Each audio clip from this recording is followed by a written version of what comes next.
Is it? Alright, let's see it. Right before dawn. Before dawn, sorry. Are there new cards to see? There are, yes. Alright, let's have a look at this. Death descends. The light is fading. Who will join us? Is that the Ruination? Oh, it is. It is. Wait, can you even fight versus the Ruination?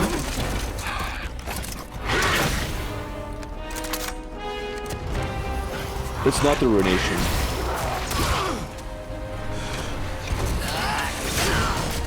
Oof. Wait, is that Senna? Or is it somebody else? The chick with the crossbow. No, I get that that's Shyvana. That chick with the crossbow, I mean. Oh, she's not. Vayne. Okay, Vayne. Got it. Ooh. Jesus. No. Dude, the skin is really cool for Shyvana.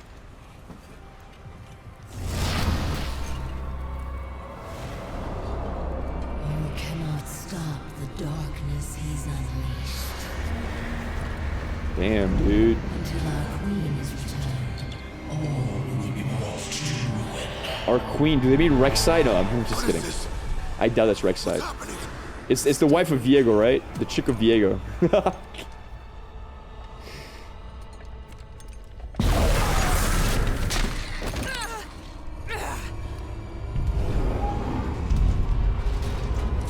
Alright, dude. Now it's all over.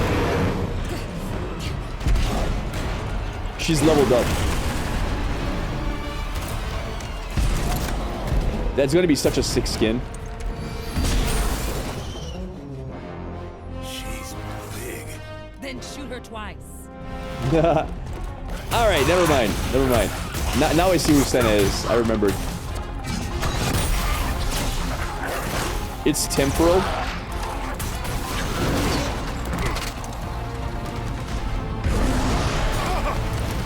Imagine a 2-drop trying to compete versus a 4-drop, dude. What was he even thinking? You're 2 mana too late. How do we stop her? We pin her down and hit her with everything we got. On it. Wait! Strafing strike. Now listen. Him and Senna together can use concerted strike to beat her. But on their own, either one, there's no chance. In single combat, they would lose.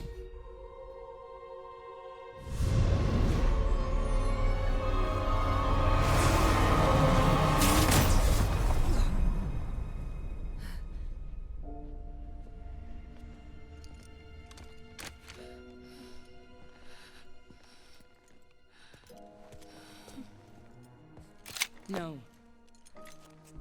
She's still in there. She's a monster. No, Viego's the real monster. And there aren't enough arrows in the world to stop him. We need to work together, or he will destroy everything. We're posted. That's really cool. There's more? Oh, there's more. What is this place? This is where you make a choice. Stand with us in the The light, red pill or the blue pill?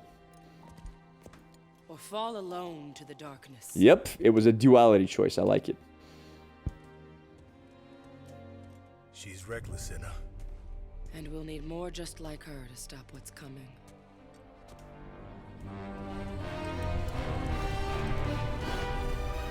Are you two just going to stand there? Or are we going to find something to kill? Ooh, new haircut. Cool. It's pretty cool.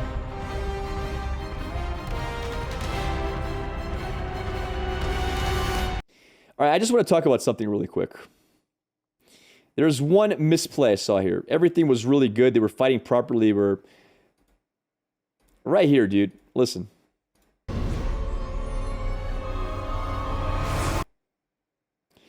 It is obvious. Okay, listen, chat. I want to see how smart you are. Who is attacking who? Is Lucian attacking Shyvana or is Shyvana attacking Lucian? Who is attacking who, chat? This is probably the best story Riot has come up with. Not both, no. No. Shyvana's being defensive here. Shyvana's getting prepared to block him with the... It's Lucian attacking. Listen. He made a tactical error. Now, I would love to see Legends of Runeterra do this, but they're not going to do it because they don't have the backing of an entire studio to make these animations. But if I was Lucian, do you know what I would do to win this fight? If I was Lucian and I wanted to win this fight, instead of going, no, I would go like this. I would, my right gun, I would shoot Senna, right? And then I would go mid-animation, Senna! Level up, double attack, down. Easy win, boys. Easy win. Easiest win of my life. Listen, he had a chance to win this immediately. Instead, he was a pathetic 3-2 attacking a freaking dragon. It was going to be so easy. Double attack Lucian, 4 attack into 4 HP, easy kill. But no. He went full papaya. You never go full papaya, chat. Ever. Ever. You can even see his face where he knows he screwed up. There's a moment here where he absolutely knew he messed up. Wait for it. Not yet. Here it is. There it is. Oh crap, I messed up. This is when you open attack, right? You open attack and you see them blocking with the dragon. You see Shyvana blocking like, oh crap. Chat! Remember Shiv I messed up, chat. mana created card. She could have struck You know, Lucian before. this is where you knew you made a mistake. You can see it in his face. There's no coming back from. Yeah. Anyway, it's fine. It happens, but he should have glimpsed Senna basically. Senna gave him barrier. That's not how it works, chat. You have to play glimpse on Senna, and then you're good to win. Swear alert, true. But it's what he would say. I feel in this very specific situation. You can't strike your own unit. Yes, you can. Anyway, let's see. What else do we have to look at? That was the League of Legends video. 3 cards to cover.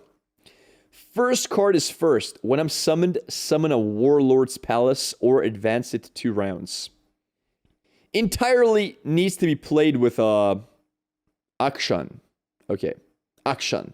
Like action. All right, action. Got it. Action.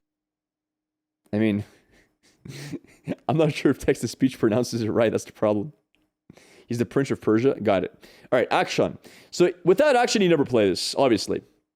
I mean, compare this card, or instead of that card, or you could play this card. Which would you prefer? I mean, honestly, which is the better card, generally speaking, for a 3-mana Shurima drop? It's not even close. It's not even close, dude. I think even in an Action deck, this card is worse than the Hunter, obviously. So, this is a very niche card, I feel. It's a very niche card that might make it into Action decks, because sometimes, if you only have 1 Action in hand, you don't want to play Action until the Warlord's Palace is leveled.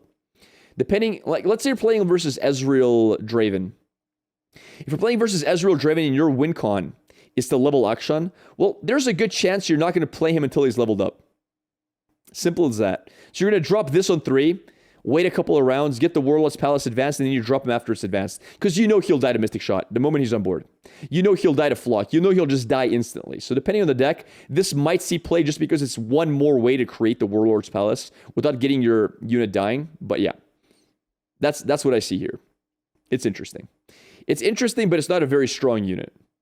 The current power creep of 3 drops, it can't compete. Even the 3-4 Yeti is way stronger. Not the Yeti, sorry, the Elnuk. The 3-4 Elnuk is way stronger. So, feels a little bit iffy. Now, I think it could be really cool to curve into Desert Naturalist. Like, that into Desert Naturalist feels really spicy. Like, that into Mana 4, Grumpy Rock Bear plus 2-4, like, that's a lot of stats. Sure, you're giving up a little bit of stats on your 3-drop, but on your Desert Naturalist turn, it looks pretty dang strong. And not only that, but if you have Akshan as well in your deck, you have a very consistent Desert Naturalist Mana 4 Grumpy Rock Bear. So you get a very thick board. It can be a really good way to get a payoff for a matchup. For example, let's say you're playing Akshan decks and you run into aggro. Well, you're never going to level your Akshan. Your win condition is no longer that. Your win condition is to survive until mid-game, where you can just win out of value. So you're going to need stuff like this in order to get back into the game. You're going to need ways to go wide really fast and get really good units to block with. So maybe it sees play. Maybe it has some versatility because this card exists. Other than this card, though, I don't know. I don't see it, honestly. But not really much else to say. It's an Akshan enabler as well. It's kind of cool. I mean, would you really, though, play this instead of the advanced cards? I mean, this is so much better. Like, Clockwork Curator is just so much stronger. It's a 2-mana 2-2 versus a 3-mana 3-3. This is way better. And this is more versatile.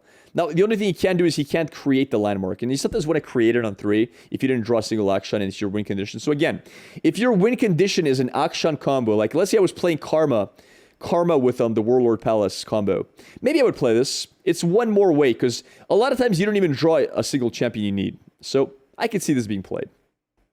Yeah, because she creates the landmark. But this is for very specific decks. In general, I don't think it's that great of a card. It's very niche. All right. Second card is the 4-drop 4/4.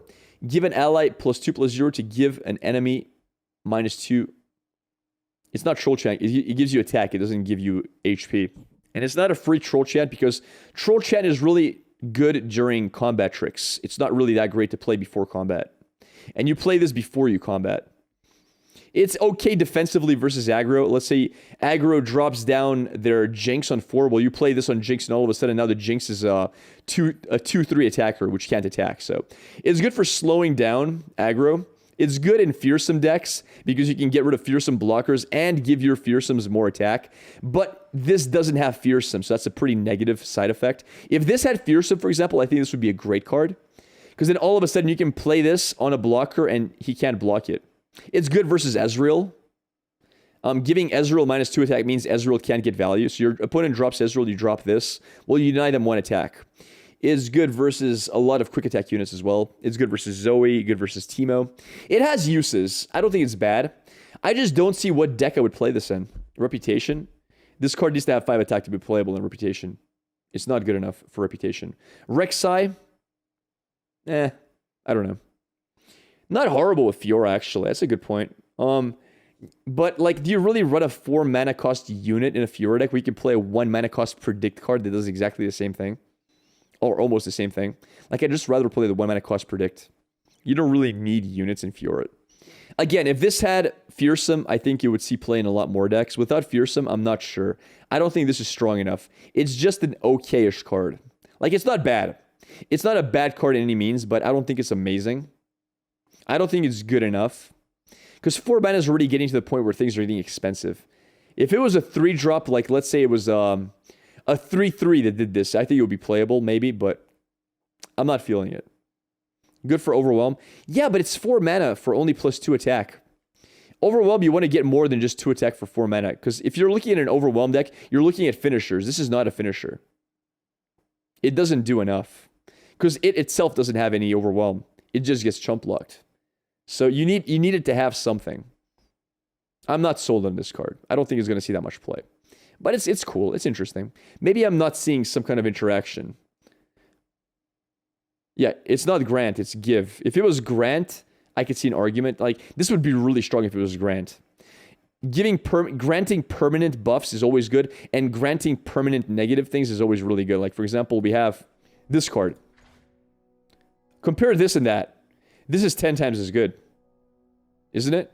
First of all, you grant vulnerable, which is amazing. Second of all, you grant -1. Now, stat line is kind of similar. This is 5/3, but this is so much stronger. This is so much stronger. It's a permanent debuff on very important units, but also it gives a permanent vulnerable as well.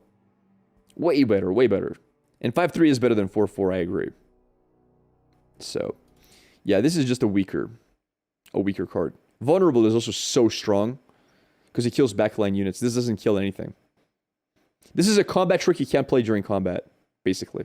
All right. And the last of the 3 cards, we have our good friend, Mr. Vekauran Bruiser. 5 mana, 5/5. Again, strike, create a lucky find in hand. Yeah, Lucky Find is, it's always fleeting, but it's still 0 mana. I don't know, chat. I don't think it's that horrible. Like, I think it's better than this card. Like, you can get multiple Lucky Finds off of this. Alright. Getting multiple Lucky Finds. I mean, this can get more than 1 strike. 5 HP is really hard to deal with. 5 mana turn, usually, there's nothing really good to block this.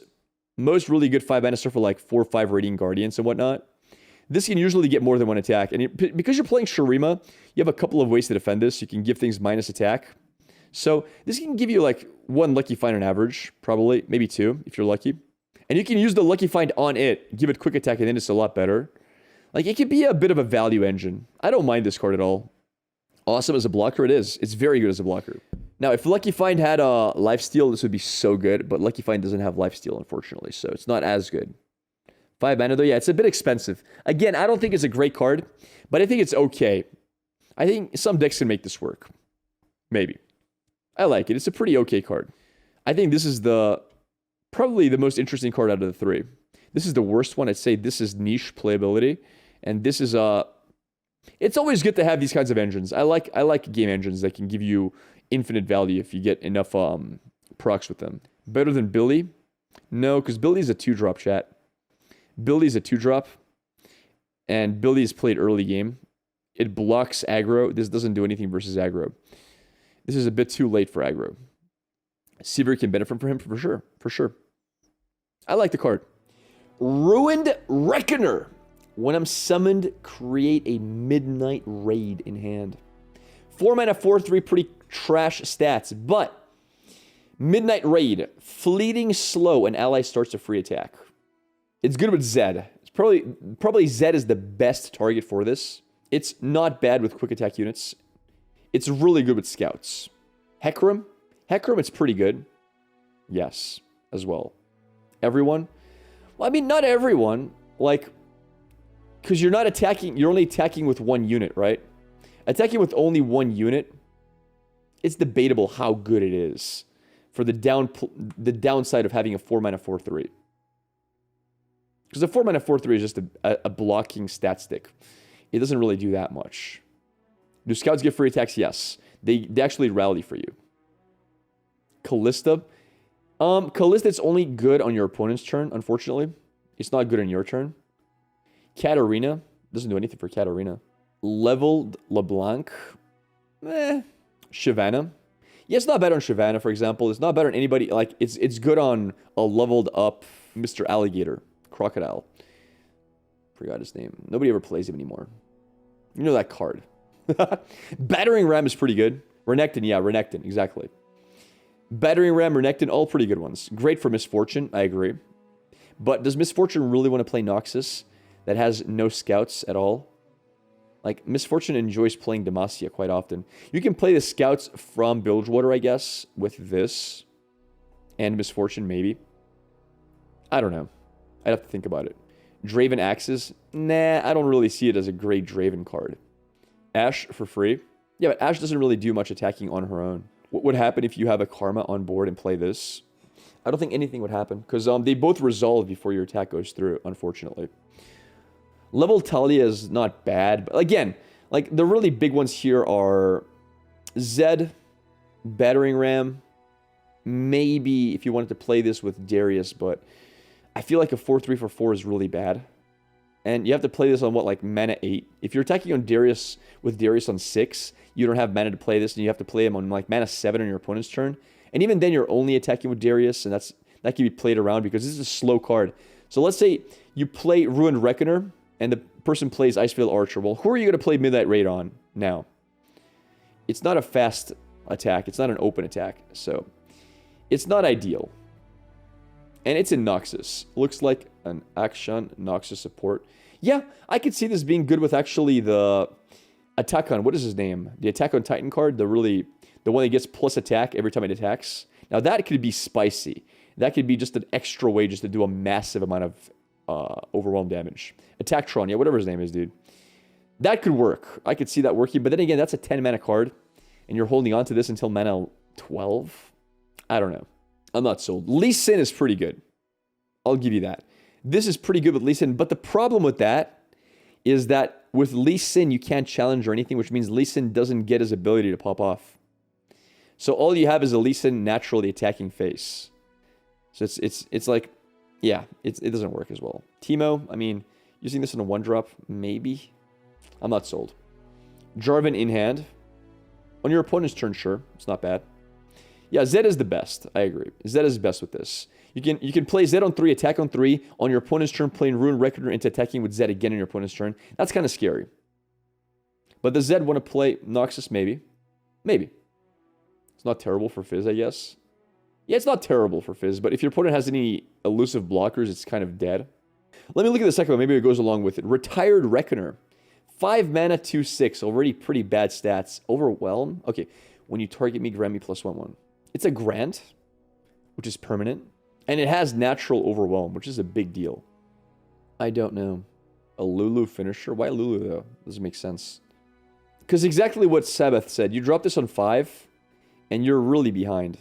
It's not a very good blocker at all for mana 5. You only have 3 spell mana at best. Maybe you give it 1 buff. Let's say you play Pale Cascada. It's a 4/7 for a block. That's not horrible.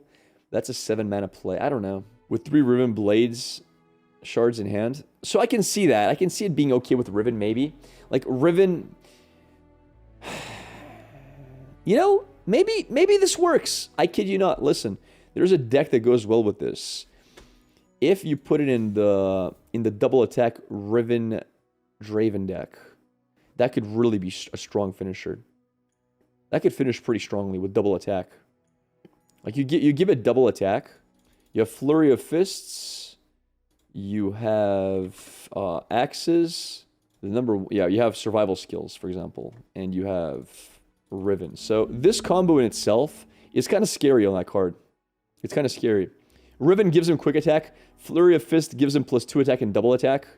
So let's say you can play this very early. Like, let's say mana 6, mana 7. You drop all 3. You don't even have to play Blade of the Exile. You just drop 3 fragments.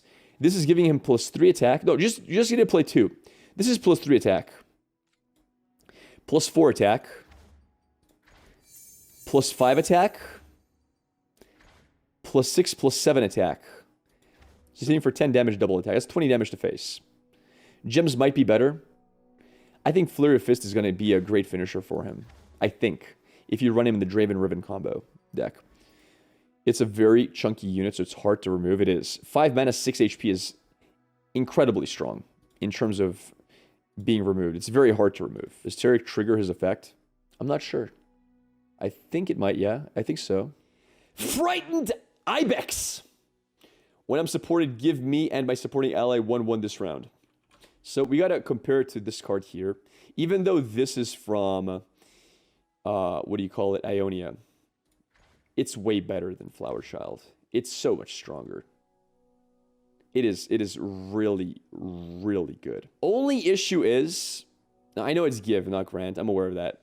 But it's 4 stats worth versus 2. And it works really well with Lulu. The only issue is, it's in Targon. And Lulu, I feel, doesn't want to play that much in Targon. I think Lulu prefers Demacia or PNZ. So Lulu loves PNZ specifically because there are certain burst cards you can get on board and just insta attack with Lulu with. For example, you have Burst Jury Rig or Tossed Jury Rig, which is a 4/4. That's amazing. You also have Flame Chompers, which is a 4/4 challenger. This is also, when you discard it, it gets played by Burst. So overall, those 2 cards make Lulu very strong. And they have no cost because you're just tossing them out. And Lulu loves challengers. And the reason Demacia is really good is specifically because Demacia has Fleet Feather Hawk, Demacia has Blinding Assault, all very low-cost challenger cards that get massive value for being 4/4s. And then it also has some pretty nice War Chefs and Rally. Rally is huge with Lulu. So those 2 colors are amazing with Lulu. Now, if you go to just pure support, Targon has a lot, but it's not necessarily very aggro-oriented. So let's look at Targon support. none of this is really aggro. This is more mid-range. And Lulu really wants to be a fast kind of deck. Lulu wants to end games fast. So the fact that this is Targon makes me feel like I'm not sure what kind of deck it wants to fit in. If this was Ionia, it would be really strong with Lulu, but it's Targon, so. It's a very strong unit. Why is it mainly strong? Because a lot of times when you attack with support units, the weak thing about support units is they die. They always trade badly. This 2-drop dies to pretty much every other 2-drop negatively. A 2-3 blocks this. This dies to everything. A 5-mana 4/5 is not that amazing. It'll die to most 5-drops as well. Taric is actually really good stats as a support unit, as is Soraka, but they're both champions, so that makes sense. But look at, for example, you have Lulu. She dies to pretty much every 3-drop. Shen is not a very... I mean, Shen's okay. But again, there's a lot of issues with most support units. They don't trade well. Yo, Swim is here. What's up, Swim? Oh, but Grappler, it says support and Lulu says support. Oh, wait, what?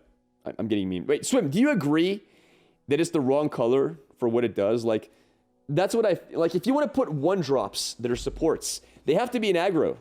Yeah, obviously Lulu and Targon is trash. Yeah, so that's my read on this. Like, are you going to play this in a Targon deck? With Taric, yeah.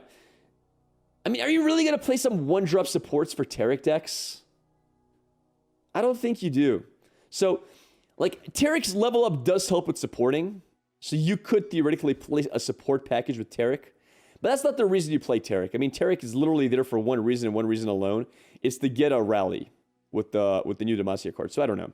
I think it's a really good card in the wrong color. If this was in Demacia, I think it'd be playable. If this was in Ionia, it'd be playable. Even if it was in PNZ, I could say this might be playable. Even there, even though it would only be played in one specific deck, like Lulu Jinx. In Targon, I don't think Targon has enough for Lulu to work.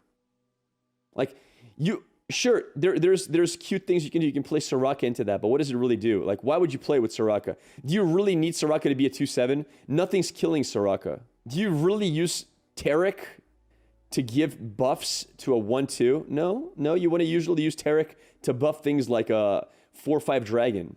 If it was a permanent buff, it would be cool. This works with Sojourners, so it gets +2/+2, but why do you care about buffing a +2/+2 when you can buff something better? Sure, you're going to make this a 5/6 for 1 turn. It's not Grant. So yeah, I'm not sold on the card's color. I'm not sure this is going to see play. I think it would see play if it was Ionia. I think it's strictly a better Flower Child. And I've played with Flower Child. It's a bit of a scary card in Ionia Demacia Lulu because it just goes so fast and it hits so hard. Being able to buff Lulu while it supports something is massive. Because Lulu does have the issue of just dying to blockers. And being a 4/4 is pretty sick. And when it levels up, being a 5/5 is pretty much unblockable. And you can level Lulu very fast. So, I think it's a bit of a missed mark. But we'll have to wait and see. I could be wrong. Alright, next card on the list, Defective Swapbot. I saw this card, I haven't thought about it at all, so I don't know what to think. So, it's bad, right? Am I wrong? I mean, the fact that it doesn't seem that good. Listen, guys, if it didn't have a skill icon and it was instant, I would say this card is amazing in some decks. Listen, I'm not even kidding. If this was instant, but this is deniable, all right? Let's say you're making your Teemo into a 4/3. They Vile Feast the Teemo. Well, rip, you just lost. You just play at 4-mana 4/3, it does nothing. Let's say you want to play this on Zoe, same thing. They Vile Feast your Zoe, blup, it doesn't go through. Let's use it. But Flower Child is a grant, whereas the new card in Targon is only for the round. I agree with that. Let's say you play this on an enemy unit. Let's say an enemy has a 12/12, and you play this. Well, they get excited this. All you got to do is kill the swap up before it goes through. Like, for those reasons, it's just not enough. Swap with enemy, yeah, it swaps, but it's deniable. It's deniable in so many ways. You grasp this, you get excited this, you even vengeance this if you really need to. Like, you can deny this so easily. You protect it, yeah, but it's 4 mana. It's not that easy to protect. You've already wasted half your mana doing this. Your opponent's always going to have more mana to deny this than you're going to have to defend it. If it was instant, it would be very cool. But if it's not instant. It doesn't remove anything, though. Like, at best case scenario, if you want to use this as removal, you're turning your opponent's unit into a 4-3 instead of what it is. Yeah, 14-14 Nasus into a 4-3. I'll take it. All right, so let's say you play this on Nasus. And it's a 14-14 Nasus.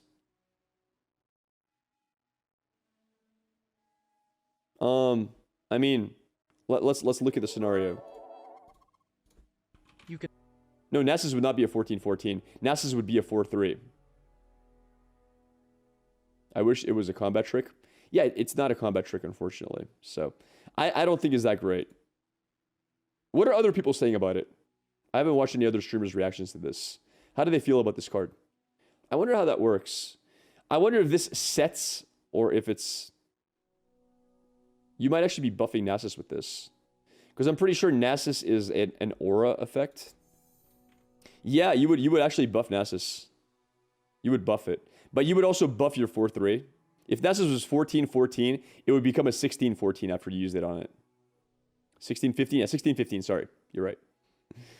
Yeah, overall, I mean, you can use this on your own Nasus, but, like, it doesn't have Overwhelm, it doesn't have Fearsome, it has nothing. And it's a really hard combo to pull off. I'd much rather just have an Atrocity in hand than a 4-mana Defective Swapbot. Now, here's a really cool thing about this.